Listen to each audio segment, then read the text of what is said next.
میں نے اپنے گھر ایک مزدور لگایا، وہ کرسچن تھا، پروٹیسٹنٹ.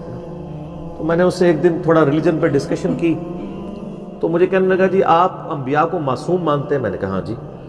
تو وہ کہنے لگے ہم تو انبیاء کو معصوم نہیں مانتے.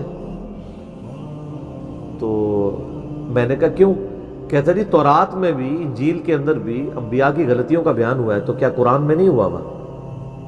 میں نے کہا یار ہوا تو ہوا ہے. تو کہتا سر آپ نے کبھی سوچا نہیں ہے کہ یہ معصومیت کا عقیدہ پھر نکالا کہاں سے؟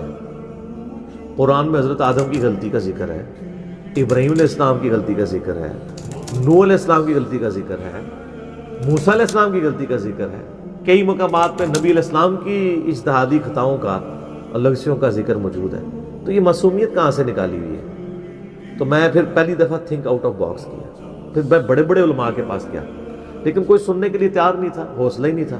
پھر الٹیمیٹلی جب مجھے یہ ساری باتیں سمجھ آئیں کہ معصومیت کا مطلب یہ ہے کہ نبی گناہ نہیں کرے گا، غلطی کا صدور ہو سکتا ہے، غلطیوں سے پاک صرف ایک ہے، وہ اللہ ہے.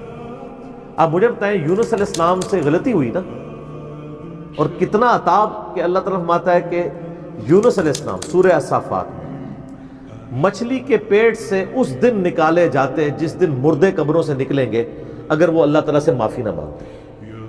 اور وہ معافی کن الفاظ میں مانگی؟ وہ سورۃ الانبیاء میں آیا لا الہ الا انت سبحانک انی کنت من الظالمین. تو غلطی ہوئی ہے تو معافی مانگی ہے نا سر. پھر اللہ نے معاف بھی کیا.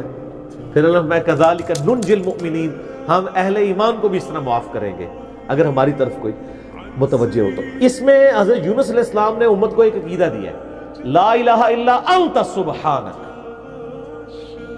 تیرے سوا کوئی معبود نہیں ہے اللہ، صرف پاک تو ہے غلطیوں سے. یہ جو سبحان اللہ کی کوالٹی ہے کسی مخلوق کو دے سکتا ہے بندہ؟ مخلوق میں تو عیب ہے. مخلوق کا سب سے بڑا عیب موت ہے. سر موت عیب ہے. ہم اپنے آپ کو موت سے آزاد نہیں کر سکتے. اللہ نے یہی تو پھر وہ سخت جواب اینٹی وینم اور پھکی کے طور پہ عیسائیوں کو کہا ہے نا سورۃ المائدہ کی آیت نمبر 17 میں، کہ تم کہتے ہو جیزس کرائسٹ جو ہے یہ خدا ہے، اگر اللہ ارادہ کرے عیسیٰ اس کی ماں سب کو ہلاک کر دے، اللہ کو کون پوچھ سکتا ہے؟ اللہ کا کوئی کیا بگاڑ لے گا؟ اور یہی بات اس صورت میں ہمارے نبی علیہ السلام کے بارے میں بھی آ جائے گی. قل ارأیتم ان اہلکنی اللہ ومن معی او رحمنا فمن یجیر الکافرین من عذاب علیم. اے نبی تم فرماؤ کہ اگر اللہ اور میرے ساتھیوں کو ہلاک کر دے، ہم بھی کسی اکڑ میں نہیں ہیں، تو تم کس کھاتے میں ہو اللہ کی نافرمانیوں کے معاملے میں؟ ہم تو خود ڈرتے ہیں.